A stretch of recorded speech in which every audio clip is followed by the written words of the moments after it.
Hello to all 3D printing fans. In the video, I will show you how to print, color and assemble a smooth stone.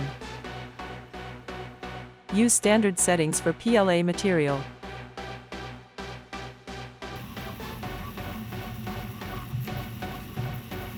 In the beginning I used Revell email colors, after that I switched to Revell aqua colors, which are great.